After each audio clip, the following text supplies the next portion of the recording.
Hello friends, Rajneesh Kumar this side from Pep coding and आज की video में हम एक प्रॉब्लम सॉल्व करेंगे जिसका नाम है house rover in a binary tree. तो पहले हम इस प्रॉब्लम को समझते हैं और फिर देखेंगे इसको सॉल्व कैसे करना है। ओके, तो एग्जांपल के लिए मेरे पास एक बाइनरी ट्री गिवन है। अब देखो, एक रोबरी हो रही है, यानी कि एक चोर है, जो थीफ है वो क्या कर रहा है, उसको ना एक बाइनरी ट्री जैसा स्ट्रक्चर है घरों का। मतलब कि एक घर यहाँ पर है, ये घर यहाँ पर है एंड इस घर के साथ ना दो घर और लगे हुए हैं। ठीक है, दो हाउसेस और हैं। एक हाउस के पास जो एक हाउस है उसकी वर्थ है 7 और एक हाउस की वर्थ है 5। तो मैं इसको ऐसे बोलता हूँ, एक हाउस की वर्थ है $7, एक हाउस की वर्थ है $5। फिर 7 के नीचे आते हैं तो एक हाउस की वर्थ होगी $2 और एक हाउस की वर्थ होगी $6। फिर उसके नीचे $5 $11। तो ऐसे करके ना हाउस ने एक स्ट्रक्चर फॉर्म के अंदर वहां पे प्रेजेंट है। अब थीफ को क्या करना है, उसको चोरी करनी है, पर उसको ये इंश्योर करना है कि वो मैक्सिमम अमाउंट एक बार में चोरी कर पाए, यानी मैक्सिमम अमाउंट की रॉबरी कर पाए। अब वो रॉबरी जब करने जाएगा तो क्या देखेगा, अब उसके सामने कंस्टेंट ये भी है कि अगर मान लो उसने ना इस घर के अंदर रॉबरी कर ली, इस घर में जाके वो रॉबरी करता है, तो ये हाउसेस एक दूसरे से कनेक्टेड है, तो वो ना यहाँ पे रॉबरी नहीं कर पाएगा। क्योंकि अगर उसने यहाँ पे रॉबरी करी और वो यहाँ पे रोबरी करने जाता है तो ये वाला पर्सन उतनी देर में पुलिस को कॉल कर देगा और यहाँ पर वो रोबरी करते टाइम पकड़ा जाएगा। तो क्या होगा कि अगर वो इस घर में रोबरी करता है तो इस घर में रोबरी करना अलाउड नहीं है। इस घर में कर सकते हो, इस घर में अलाउड नहीं है, इस घर में अलाउड नहीं है। ठीक, तो इसका मतलब कि अगर एक नोड के ऊपर चोरी होती है तो मैं इन 3 जगहों पे चोरी नहीं कर सकता हूँ। यहाँ पे चोरी करना अलाउड नहीं है, इधर नहीं कर सकते, इधर भी नहीं कर सकते, इधर भी नहीं कर सकते। यहाँ पे अगर आप रोबरी करते हो तो इन जगहों पे रोबरी करना अलाउड नहीं है। ठीक है, यानी कि कनेक्टेड हाउसेस के अंदर हम रोबरी नहीं कर सकते हैं बेसिकली। अब देखते हैं कि इसके ना मैक्सिमम अमाउंट कैसे जनरेट होगा। देखो, अगर आप मैक्सिमम अमाउंट जनरेट करना चाहते हो तो आप सबसे बड़े घर में जाकर चोरी करोगे, दूसरा आप यहाँ पे चोरी करोगे, फिर आप क्या करोगे, फिर इसके बाद यहाँ पे तो चोरी कर नहीं सकते क्योंकि मैंने इन दोनों हाउसेस के अंदर चोरी कर लिया, तो यहाँ पे करना अलाउड नहीं है। तो इधर नहीं कर पाएंगे, पर इधर तो चोरी कर सकते हैं ना। इस 7 वाले के अंदर आपने यहाँ पे चोरी कर ली तो 2 और 2 पे चोरी नहीं कर सकते। अब फिर मैंने 5 पे चोरी करी और 4 पे चोरी करी। अब देखने में ऐसा लग रहा है कि मैं यहाँ पे ना अल्टरनेट लेवल के ऊपर चोरी कर रहा हूँ। करेक्ट, ऐसा लग रहा है देखने पर कि आपने यहाँ पर चोरी नहीं करी, लेवल 0 पे चोरी नहीं करी, पर लेवल 1 पे दोनों हाउसेस के अंदर चोरी कर ली, फिर लेवल 2 के अंदर दोनों, फिर लेवल 2 पे चोरी नहीं करी, फिर लेवल 3 में तीनों हाउसेस के ऊपर जाके चोरी कर ली। पर ये ना अल्टरनेट लेवल वाला कॉन्सेप्ट सही नहीं है। अगर मान लो ये जो ट्री है, अगर ये ट्री ऐसा ना होकर ऐसा होता, तो अगर मैं इस ट्री को हल्का सा चेंज करके ऐसा बना लूं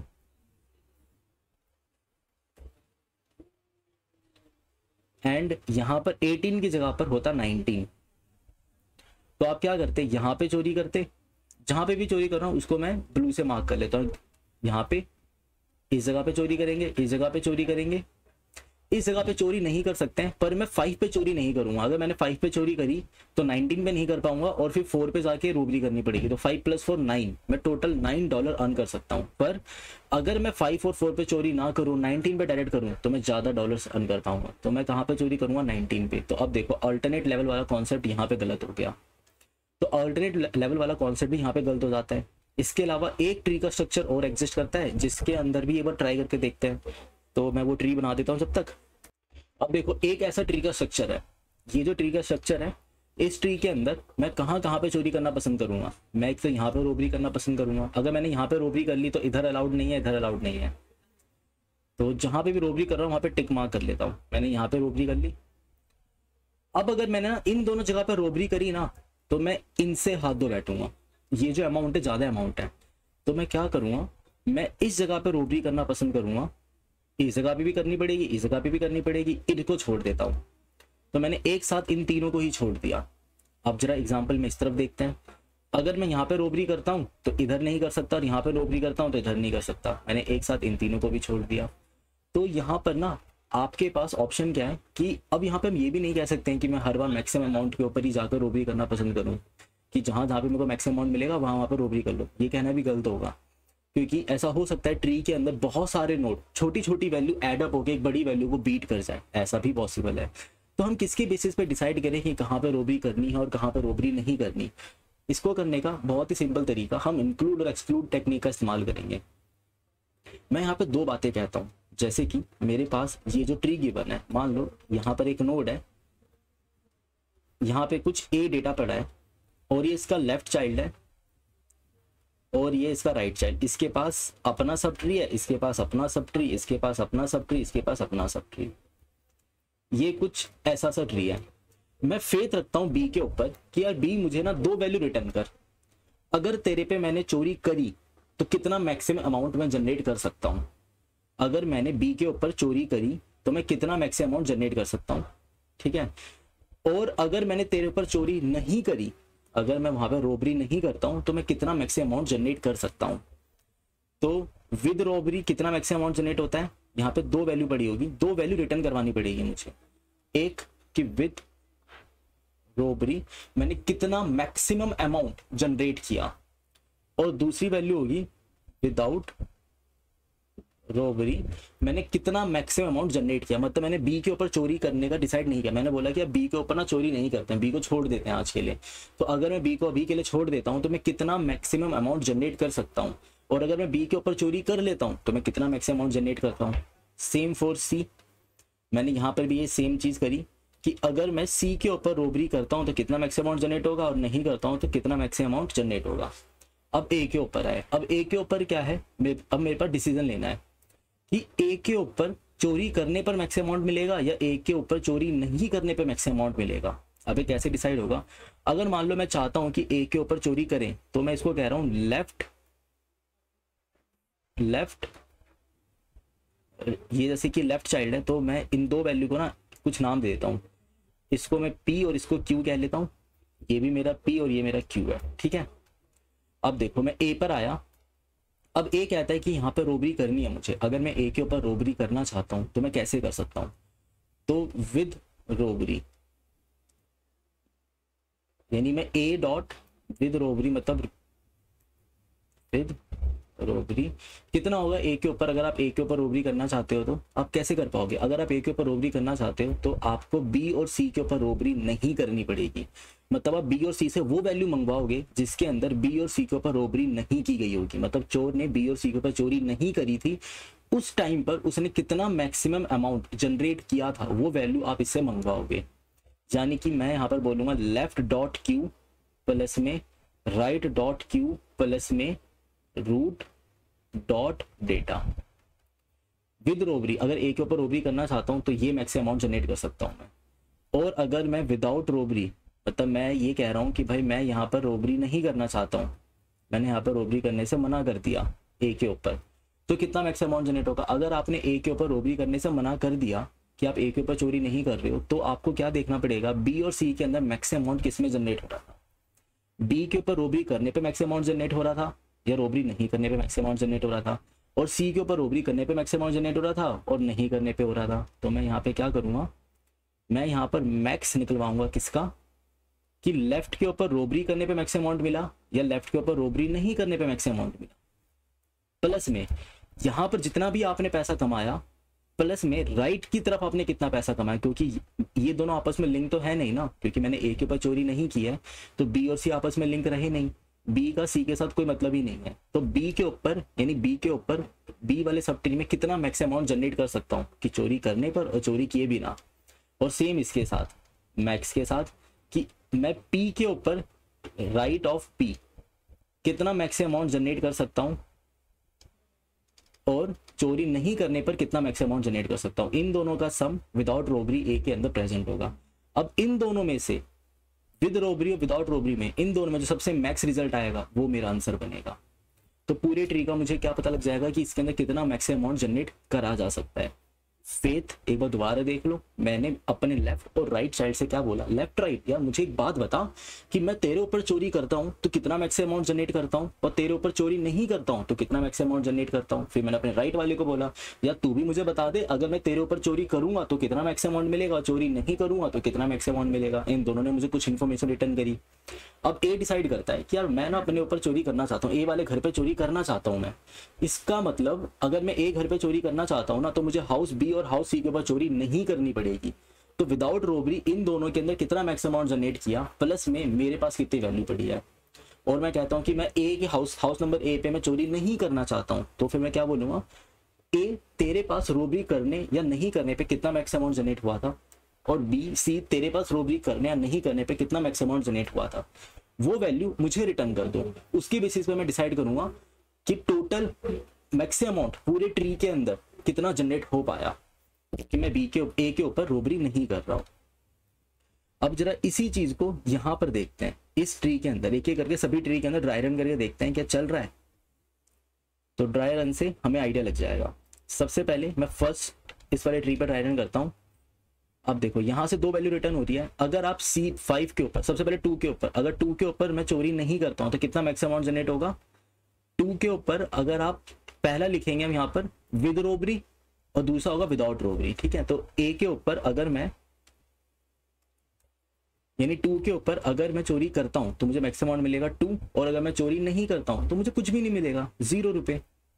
सेम फॉर 5, यहाँ पर $5, $5, रुपए में नहीं, हम डॉलर में बात कर रहे थे, तो $5 और $0 यहाँ पर $11 और $0। अब 6 की बारी आई। 6 कहता है यार मेरे पास दो तरीके हैं, मैं या तो खुद पर रोबरी करवा लेता हूँ। तो अगर मैं 6 हाउस नंबर इस वाले हाउस पे अगर रोबरी करता हूँ तो कितना मैक्स अमाउंट मिलेगा मुझे, सिर्फ और सिर्फ यहाँ से मिल सकता है मुझे 6, क्योंकि अगर आपने हाउस नंबर 6 पे रोबरी करी तो 5 और 11 पर रोबरी नहीं कर पाओगे। अच्छा, अब हाउस नंबर 6 के ऊपर रोबरी नहीं करते हैं तो कितना मैक्स अमाउंट मिलेगा। तो फिर मैं बोलूंगा कि हाउस नंबर 6 के ऊपर रोबरी नहीं कर रहे हो तो आप ये देखो कि हाउस नंबर 5 पे आप रोबरी करके या बिना करे कितना मैक्स अमाउंट जनरेट कर रहे थे। तो 5,0 का मैक्स प्लस में 11,0 का मैक्स, तो वैल्यू कितनी आई मेरी 5 प्लस में 11 विच इज इक्वल टू 16। तो आपने टोटल मैक्स अमाउंट 16 जनरेट किया। अब आप 7 पे आए, तो 7 के अंदर आप क्या करोगे, 7 के ऊपर आपके पास ऑप्शन होगा कि 7 के ऊपर रोबरी करनी है नहीं करनी। अगर 7 कहता है कि मेरे ऊपर रोबरी मत करो या कर लो, मेरे ऊपर रोबरी कर लो, सबसे पहले कर लेते हैं रोबरी, तो 7 के ऊपर रोबरी करने का मतलब है कि लेफ्ट के ऊपर रोबरी नहीं की होगी, तो नहीं करने पे मैक्स अमाउंट जनरेट हो रहा था 0, और 6 के ऊपर रोबरी नहीं करने पर मैक्स अमाउंट जनरेट हो रहा था 16, और मेरे ऊपर रोबरी करने पे मैक्स अमाउंट हो रहा है 7। तो टोटल वैल्यू कितनी हो गई, ये हो जाता है 23। तो अगर मैं इस हाउस के ऊपर चोरी करता हूं तो मैंने मैक्स अमाउंट जनरेट किया 23। अब अगर मैं 7 वाले हाउस के ऊपर रोबरी नहीं करता हूं तो कितना मैक्स अमाउंट मिलेगा, इधर मिलेगा 2 और 0 का मैक्स यानी कि 2 प्लस में 6 और 16 का मैक्स यानी कि 16 इक्वल टू 18। मैं 18 अमाउंट जनरेट कर रहा हूं, यानी कि 7 वाले हाउस के ऊपर रोबरी करने में फायदा है मुझे। देख लो रोबरी करने में ही फायदा हो रहा है। कहां कहां पर रोबरी हो चुकी है, 5, 11 और 7 इन जगह पर रोबरी हो चुकी है। तो 5 प्लस 11 कितना हुआ था 16, 16 प्लस 7 23। इन 3 हाउसेस के ऊपर रोबरी कर चुका हूं मैं। अब मैं आगे जाता हूं, 4 से कुछ वैल्यू मंगवाई, 4 के ऊपर रोबरी करने में कितना फायदा है, 4 के ऊपर रोबरी करोगे तो 4, नहीं करोगे तो 0। 8 के ऊपर रोबरी करने में फायदा है या नुकसान है देखते हैं। अगर मैं 8 के ऊपर रोबरी करता हूं तो मुझे कितना मिलेगा, सिर्फ 8, और अगर मैं 8 के ऊपर रोबरी नहीं करता हूं तो मुझे कितना मिलेगा 4, क्योंकि राइट के पास तो कुछ है ही नहीं ना। अब 5 के पास आए आप, अब 5 हाउस अपना डिसाइड कर रहा है।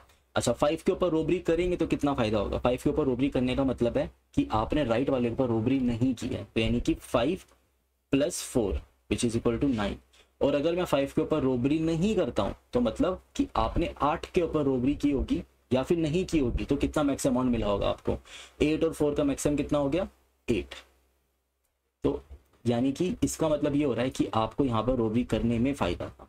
अब आप 2 पर आए, अब 2 अपना डिसाइड कर रहा है कि उसको किस चीज में प्रॉफिट होने वाला है। तो 2 ने देखा कि अगर मैं अपने ऊपर रोबरी करता हूं तो मुझे कितना फायदा मिलेगा। 2 के ऊपर रोबरी करने का मतलब है 7 और 5 पे रोबरी नहीं की होगी, यानी कि नहीं करने का मतलब है 7 पे रोबरी नहीं करोगे तो मैक्स अमाउंट मिलेगा $18, 2 पे रोबरी करने पे $2 और 5 पे रोबरी नहीं करने पर $8। तो 8 प्लस 2 10 और 10 प्लस 18 28। तो यहां से जो वैल्यू रिटर्न हो रही है 28। अब नेक्स्ट, अगर मैं 2 के ऊपर रोबरी नहीं करता हूं तो कितना मैक्स अमाउंट मिलता है, नहीं करने का मतलब है 23 और 18 का मैक्स प्लस में max of 9,8 which is equal to 23 plus में 9 विच इज इक्वल टू 32। तो हम यहाँ पे टोटल अमाउंट जनरेट करें 32, यानी कि इन सारे हाउसेज पर रोबरी करने का फायदा है। जो हमने एक्सपेक्ट किया था वही हमारा आंसर आया। अब सेम एक बार इसके लिए भी ट्राई रन करके देख लेते हैं। यहाँ पर मैं ऐसा कह सकता हूँ कि इस तरफ के ट्री के स्ट्रक्चर में कोई डिफरेंस नहीं आएगा, जैसा पहले चल रहा था बिल्कुल वैसा ही चलेगा। पर 4 के साथ एक बार ड्राइविंग करके देखते हैं। देखो 4 वाले हाउस पर रोबरी करने पे आपको 4 रुपए मिलते हैं, $4 मिलते हैं, नहीं करने पे $0। 19 वाले हाउस के ऊपर रोबरी करने पर आपको $19 मिलते हैं, क्योंकि आप 4 पर तो रोबरी नहीं कर पाओगे तो कॉस्ट 0 हो गई। और 19 वाले हाउस के ऊपर रोबरी नहीं करने पर कितना मिलेगा, मैक्स ऑफ 4,0 यानी कि 4। अब 5 के ऊपर डिसीजन आया, 5 के ऊपर रोबरी करने का मतलब है कि 5 के ऊपर रोबरी करी तो आप 19 पर रोबरी नहीं कर पाओगे, तो 19 पर रोबरी नहीं करने पर कितना मैक्स अमाउंट मिल रहा था, 4 विच इज इक्वल टू 9। और 5 के ऊपर रोबरी नहीं करते हो तो 19 और 4 का मैक्सिमम 19। अब आप 2 के ऊपर क्या करोगे, रोबरी करना पसंद करोगे या नहीं करोगे, देख लेते हैं। अगर मैं 2 के ऊपर रोबरी करता हूँ तो 7 के ऊपर रोबरी नहीं की होगी, मैक्सिमम अमाउंट 18, फिर 2 पे रोबरी कर ली और 5 के ऊपर भी रोबरी नहीं की होगी, नहीं करने पे कितना मैक्सिमम अमाउंट मिलता है मुझे, 19। तो ये हो जाता है आपका 39। तो आपने मैक्सिमम अमाउंट कितना जनरेट किया है यहाँ पर, 39 रोबरी करने पर। अगर 2 के ऊपर रोबरी नहीं करते हैं तो कितना मैक्सिमम अमाउंट मिलता है, 23 और 18 का मैक्स, यानी कि 23 प्लस में 9 और 19 का मैक्स, यानी कि आपको मिला 19। तो 19, तो ये हो जाएगा आपका 42। तो आपको मैक्सिमम अमाउंट कितना मिल रहा है यहाँ पर, रोबरी नहीं करने पर 42 मिल रहा है। यानी कि आपने कहाँ कहाँ पे चोरी की होगी, 5, 11, 7 और 19 आपने इन हाउसेस के ऊपर चोरी करी है, तो ही आपको मैक्सिमम अमाउंट मिल पा रहा है। तो इसके अंदर आपको हर बार फेथ क्या लगाना है कि यहाँ पर चोरी कर सकते हैं या नहीं कर सकते। अगर करेंगे तो कितना मैक्सिमम मिलेगा, नहीं करेंगे तो कितना मैक्सिमम मिलेगा। एक लास्ट डायरन और करना बनता है, इस वाले टेस्ट के जो डायरन कर लेते हैं, इससे हमें आइडिया लग जाएगा कि ये कैसे वर्क करने वाला है। इन चाइल्डों को तो हटा ही देते हैं, इसका तो कोई सेंस ही नहीं है। मेन था 1000, इनको रख लेते हैं, इनको रख लेते हैं। एंड यहाँ पर देखो, अगर आप 1000 वाले हाउस पर चोरी करते हो तो आपको मिलेगा 1000 और 0, यहाँ पर भी 1000 0। अब 10 वाले हाउस के ऊपर रोबरी करने पे फायदा है क्या, अगर 10 वाले हाउस पर रोबरी करेंगे तो $10 कमाएंगे, नहीं करेंगे तो कितना कमाएंगे, मैक्स ऑफ 1000 0, यानी कि इस पे रोबरी करने पे $10 और नहीं करने पे $1000, इस पे रोबरी करने पर $10, नहीं करने पे $1000। अब ये वाला 10 डिसाइड कर रहा है क्या मेरे पे रोबरी करनी चाहिए। अगर मैं इस वाले हाउस के ऊपर रोबरी करता हूं तो मैं कितना कमाता हूं, इस वाले हाउस पे रोबरी करने पर मैं कमा रहा हूं, यानी मुझे इन दोनों 10 वाले हाउस पर रोबरी नहीं करनी होगी तो $1000 प्लस में इस वाले हाउस पर भी रोबरी नहीं करनी होगी तो 10, खुद पे रोबरी करी तो 10 और राइट वाले हाउस पर रोबरी नहीं करी तो $1000। यानी कि इसके अंदर हमने रोबरी करने पर कितना कमाया, $2010।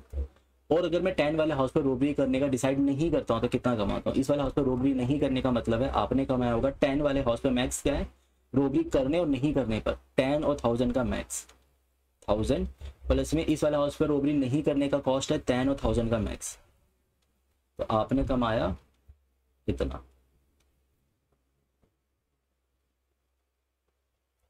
ठीक है, अब सेम यहां पर भी होगा, यहां पर भी 1000 0, यहां पर भी 1000 0। इस वाले हाउस के लिए भी होगा आपके लिए, अगर रोबरी करते हो तो $2 कमाओगे, नहीं करते हो तो $1000 कमाओगे इस वाले हाउस पे। अब ये 2 डिसाइड करेगा कि मेरे पर रोबरी होनी चाहिए या नहीं होनी चाहिए। अगर मैं 2 वाले हाउस के ऊपर रोबरी करता हूं तो कितना कमाते हैं, $2, लेफ्ट वाले से $0, खुद पे रोबरी करने पे $2 और राइट वाले पे $1000। तो बेसिकली मैंने यहाँ पे अर्न करा $1002। और अगर मैं 2 वाले हाउस पे रोबरी नहीं करता हूं तो मैक्स ऑफ 1000 0 यानी कि 1000 और मैक्स ऑफ 1002 यानी कि 1000, तो बेसिकली 2000 कमा दिया।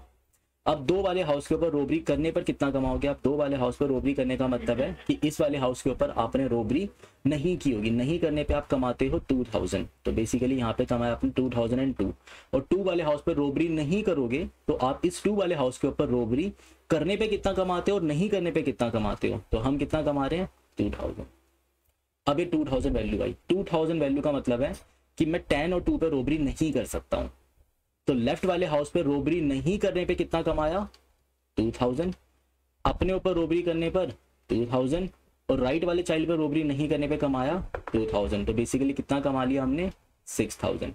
एंड अगर मैं 2000 वाले हाउस पे रॉबरी नहीं करता हूँ तो कितना कमाता हूँ 2010 प्लस में 2002 विच इज लेस देन, तो ये वाली जो वैल्यू है आपकी कम आ गई। तो इसका मतलब इस वाले हाउस पे रॉबरी करना पड़ेगा, इस वाले हाउस पे, इस वाले हाउस पे, इस वाले हाउस पे और इस वाले हाउस पे। तो इन हाउसेस के ऊपर हम रॉबरी करेंगे तो हम मैक्सिमम अमाउंट जनरेट कर पाएंगे। ठीक है, तो हमें कोड का तो समझ में आ गया कि हमें हर बार दो चीज़ों के बारे में सोचना है कि रॉबरी करने पे फायदा है या नहीं है। ठीक है, उसके बाद कोड कर लेते हैं यार। अब तो सबसे पहले मैं यहाँ पे क्या बना रहा हूँ, क्लास। जैसा हमने ट्राई रन किया था ना, सेम बिल्कुल वैसा ही यहाँ पर यूज करने वाले हैं। पब्लिक स्टैटिक क्लास, और ये हो जाएगा मेरा हाउस पेयर। हाउस पेयर में दो चीजें होंगी। सबसे पहले विद रॉबरी मैंने कितना कमाया, विद रॉबरी मैं कितना कमा रहा हूं, और विदाउट रॉबरी हम कितना अर्न कर सकते हैं। अब यहां पर सेम ऐसा ही एक फंक्शन लिखेंगे एंड इसके अंदर रिटर्न होगा हाउस पेयर। देखो, अगर मेरा जो नोड है यानी कि ये जो रूट है, अगर ये नल हुआ तो फिर मैं यहां से रिटर्न कर देता हूं new house pair and house रोवर अंडरस्कोर। फिर मैं लेफ्ट वाले से रिजल्ट मंगवाता हूं, house pair left and house rover को लगाया कॉल। इस फेथ के साथ वो मुझे दो इंफॉर्मेशन रिटर्न करेगा कि मेरे लेफ्ट चाइल्ड के ऊपर रॉबरी करने पर कितना मैक्सिमम अमाउंट जनरेट होता है और रॉबरी नहीं करने पर कितना मैक्सिमम अमाउंट जनरेट होता है। तो रूट डॉट लेफ्ट, और सेम काम हम किसके साथ करेंगे, राइट के साथ, और मुझे राइट से कुछ इंफॉर्मेशन मिल जाएगी।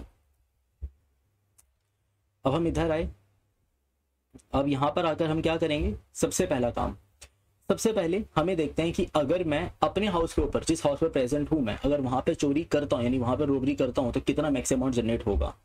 तो इसके लिए मुझे बनाना पड़ेगा house pair my answer new house pair. तो अगर my answer dot with robbery में कितना कमा रहा हूं, विद रॉबरी मैं कितना अर्न कर रहा हूं, ये हो जाएगा लेफ्ट विद रॉबरी आप कितना अर्न कर रहे थे, लेफ्ट में प्लस में रूट डॉट वैल प्लस में राइट में विद रॉबरी आप कितना अर्न कर रहे थे, विदाउट रॉबरी। क्योंकि अगर मैं अपने ऊपर रॉबरी करना चाहता हूं तो मुझे यहाँ देखना होगा विदाउट रॉबरी कि मैं लेफ्ट में विदाउट रॉबरी कितना अर्न कर रहा था और राइट में विदाउट रॉबरी कितना अर्न कर रहा था। अब अगर मैं अपने ऊपर रॉबरी नहीं करना चाहता हूं तो मैं क्या देखूंगा, लेफ्ट तू बता तेरे में विद रॉबरी कितना अर्न हो रहा था और विदाउट रॉबरी कितना अर्न हो रहा था। राइट तू भी बता दे विद रॉबरी कितना अर्न हो रहा था और विदाउट रॉबरी कितना अर्न हो रहा था। तो यहां पर हम देखेंगे my answer dot without robbery आप कितना अर्न कर रहे थे, ये डिपेंड करेगा math dot max of left with robbery कितना अर्न हो रहा था और लेफ्ट में विदाउट रॉबरी आप कितना अर्न कर रहे थे, विदाउट रॉबरी कितना अर्न कर रहे थे, इन दोनों का समेशन। सेम काम हम राइट के लिए कर लेंगे और यहां पर भी सेम काम हम राइट के लिए कर लेंगे और लास्ट में यहां से रिटर्न कर देंगे हम माय आंसर। अब इधर हम मंगवाते हैं अपना house pair result equal to house रोवर अंडरस्कोर, उसको रूट पास कर देते हैं और जब रिटर्न करने की बारी आएगी तो हम रिटर्न क्या करेंगे, मैक्स, कि पूरे ट्री के अंदर रूट के ऊपर रॉबरी करने पर फायदा था मुझे या रॉबरी नहीं करने पर फायदा था मुझे। तो मैं यहां पर रिजल्ट विदाउट रॉबरी और रिजल्ट विद रॉबरी किसमें मुझे फायदा मिला। तो ये हमारा कोड तो हो चुका है। हमने क्या करा, लेफ्ट, सबसे पहले मैंने लेफ्ट वाले से पेत रखा, यार तुम मुझे ये बताओ कि तुम्हारे पास रॉबरी करने पर फायदा है या नहीं, या रॉबरी नहीं करने पर फायदा है। राइट, तुम भी मुझे बताओ रॉबरी करने पर कितना मैक्सिमम अमाउंट मिलेगा और रॉबरी नहीं करने पर कितना मैक्सिमम अमाउंट मिलेगा। फिर मैं अपने बारे में डिसीजन लूंगा कि मैं जिस नोड पे अभी प्रेजेंट हूं, इस नोड के ऊपर रोबरी करने पर मुझे कितना प्रॉफिट जनरेट होता है। तो रोबरी करने पर यानी अगर मैं इस हाउस के ऊपर रोबरी करना चाहता हूं, तो मैं लेफ्ट और राइट हाउस जो कि मेरे से डायरेक्टली कनेक्टेड है उनके ऊपर रोबरी मैं नहीं करूंगा। तो इनके ऊपर रोबरी नहीं करने पर आप कितना मैक्स अमाउंट जनरेट कर रहे हो, प्लस में अपनी वैल्यू। और अगर मैं अपने हाउस के ऊपर रोबरी नहीं करना चाहता हूँ, इट मींस मैं लेफ्ट और राइट के ऊपर रोबरी कर सकता हूँ और नहीं भी कर सकता हूँ। नहीं करने पर कितना मैक्स अमाउंट मिलता है और करने पर कितना मैक्स अमाउंट मिलता है। तो लेफ्ट वाले को बोलूंगा, यार तू बता कितना मैक्स अमाउंट जनरेट कर रहा है, तेरे पर रोबरी करूं और ना करूं तो। राइट, तू भी बता दे तेरे पर रोबरी करने पर कितना मिलता है, रोबरी नहीं करने पर कितना मिलता है। तुम दोनों का समेशन ही इस ट्री का आंसर होगा, मतलब मेरे वाली ट्री का आंसर होगा कि जो मैं हूं, मेरे नीचे जो भी ट्री है उसका आंसर हो जाएगा। जैसे कि इस वाले ट्री पर रोबरी करी तो ये अपने सब ट्री के हिसाब से अपना आंसर डिसाइड कर लेगा कि विद रोबरी कितना मिला, विदाउट रोबरी से कितना मिला। और फाइनली ये वैल्यू यहाँ से आगे हमने रिटर्न कर दी। तो हमने कोड तो कर लिया, पर यहाँ पे हमने ना क्लास बना के करा। पहले तो इसे रन करते हैं, फिर मैं आपको इसी क्वेश्चन को एक तरीके से और कोड करके दिखाता हूँ, जिसके अंदर हम बिना किसी क्लास को बनाए इसे कोड करेंगे। ठीक है, तो यहाँ पे कुछ एरर है, एक बार देख लेते हैं। नल हाउस पेयर, ये स्पेलिंग गलत है, पेयर की स्पेलिंग PIR, और तो कोई गलती नहीं, एक ही गलती थी। ठीक है, ठीक है, कोड हमारा चल रहा है। अब मैं आपको ना इसी क्वेश्चन को एक तरीके से और सॉल्व करके दिखाता हूँ। जैसे कि ये क्वेश्चन हमने ना पेयर के साथ करा, अगर मैं यही क्वेश्चन बिना किसी पेयर के साथ करना चाहता हूँ, जैसे कि मुझे पेयर नहीं बनाना, तो मैं कैसे करता। मैं यहाँ पे क्या करता, मैं यहाँ पे एक एरे बना लेता, एक दो साइज का एरे। दो साइज का एरे मतलब मैं यहाँ पर एक दो साइज का एरे रिटर्न कराऊंगा। अब इससे मुझे फायदा क्या मिलेगा, मैं दो साइज का एरे करना, देखो मुझे दो इंट ही तो स्टोर करने हैं। दो इंट स्टोर करने के लिए आप पूरा का पूरा पेयर क्लास क्यों बना रहे हो। बिना पेयर क्लास बनाए भी तो ये काम करा जा सकता है, और कैसे होगा ये देखते हैं। मैं यहाँ पर दो इंफॉर्मेशन स्टोर कर रहा हूँ अपने दो साइज के एरे में। सबसे पहले पे कर रहा हूँ store with robbery maximum amount कितना जनरेट हुआ, और विदाउट रोबरी मैक्सिमम अमाउंट कितना जनरेट हुआ। तो विद रोबरी आपने कितना मैक्सिमम अमाउंट जनरेट किया, और विदाउट रोबरी आपने कितना मैक्सिमम अमाउंट जनरेट किया। ये दो इंफॉर्मेशन मैंने स्टोर कर रखी है। विद रोबरी 0 इंडेक्स पर है और विदाउट रोबरी फर्स्ट इंडेक्स पर है। तो ये दो वैल्यू मैंने मंगवाई लेफ्ट से भी राइट से भी, यानी लेफ्ट वाले ने दो साइज का एरे रिटर्न किया, उस एरे के अंदर 0th इंडेक्स पे रखा है विद रोबरी कितना मैक्सिमम अमाउंट जनरेट करता है और विदाउट रोबरी कितना मैक्सिमम अमाउंट जनरेट करता है। तो फिर मैं अपना रिजल्ट बना लेता हूँ। ये हो जाएगा मेरा my answer equal to new int दो साइज का एरे, और यहां से भी रिटर्न कर देता हूं मैं न्यू इंट दो साइज का एरे। बाय डिफॉल्ट इसमें क्या रखा होगा, 0 रखा होगा। अब आप अपना आंसर कैसे बनाओगे, my answer of 0 equal to, यानी कि मैं विद रोबरी कितना मैक्सिमम अमाउंट जनरेट कर सकता हूं। तो विद रोबरी में कितना मैक्सिमम अमाउंट जनरेट कर सकता हूं, ये किस बात पर डिपेंड करेगा। विद रोबरी में मैक्सिमम अमाउंट जनरेट कर सकता हूं, डिपेंड करेगा लेफ्ट पे रोबरी नहीं करना पड़ेगा मुझे, और राइट पे भी मुझे रोबरी नहीं करना पड़ेगा। तो लेफ्ट और राइट पे रोबरी नहीं करने पर कितना मैक्सिमम अमाउंट मुझे मिला था, यानी कि लेफ्ट पे रोबरी नहीं करने पर और राइट पर रोबरी नहीं करने पर मुझे कितना मैक्सिमम अमाउंट मिला, प्लस में मैं अपनी वैल्यू यहां पे ऐड करूंगा, यानी कि रूट डॉट वैल, और माय आंसर ऑफ 1 इंडेक्स, जो कि क्या स्टोर कर रहा है कि अगर मैं इस पर्टिकुलर हाउस के ऊपर रोबरी नहीं करता हूं तो कितना मैक्सिमम अमाउंट जनरेट होगा। तो रोबरी नहीं करने पर कितना मैक्सिमम अमाउंट जनरेट होगा, max of math dot max of left of 0 comma left of 1 plus में math dot max of right के लिए। अब ये काम हम राइट के लिए करेंगे, ये काम भी हम राइट के लिए कर लेते हैं, और फाइनली यहां से रिटर्न कर दिया हमने माय आंसर। अब जब यहाँ पे आओगे तो यहाँ पर आपको क्या मिलेगा, एक दो साइज का एक एरे मिलेगा, और जब आपको रिजल्ट निकालना होगा तो आप यहाँ पे रिजल्ट ऑफ 0 और यहाँ पर आप रिजल्ट ऑफ 1 करोगे और आपको आपका आंसर मिल जाएगा। अगर आप इसका सिंटेक्स देखो, सिंटेक्स वाइज और वर्ड्स वाइज इससे ज़्यादा कम लिखा है मैंने, पर ये वाला जो कोड है जिसको मैंने कमेंट कर रखा है ये ज़्यादा रीडेबल है, ये समझने के लिए बहुत सही कोड है, ज़्यादा रीडेबल कोड है। तो हमेशा ना ये वाला कोड हमें करना चाहिए क्योंकि ये कोड रीडेबल होता है। पर कभी आप टेस्ट दे रहे हो या आप किसी कोई भी टेस्ट दे रहे हो जिसके अंदर मतलब इवैल्यूएशन जो हो रहा है उस टाइम पर आप इस टाइप के कोड कर सकते हो। टेस्ट के अंदर कोड कर लो, ये चलेगा क्योंकि आपको रिजल्ट से मतलब है। पर अगर आप किसी इंटरव्यू के अंदर बैठे हो और इंटरव्यूअर ने आपसे क्वेश्चन पूछा है तो मैं इस वाले कोड को कभी भी प्रेफरेंस नहीं दूंगा, मैं हमेशा इस वाले कोड को प्रेफरेंस दूंगा क्योंकि ये कोड ज़्यादा रीडेबल है, रीडेबल कोड ही एक्सेप्टेबल होता है। एक बार उसको भी रन करके देख लेते हैं कि ये कोड जो मैंने किया है सही भी किया है नहीं किया, देख लेते हैं एक बार। चल तो रहा है कोड एंड सबमिट करने पे भी देखते हैं, चल आना चाहिए, चल आना चाहिए, बस चल गया, ठीक है।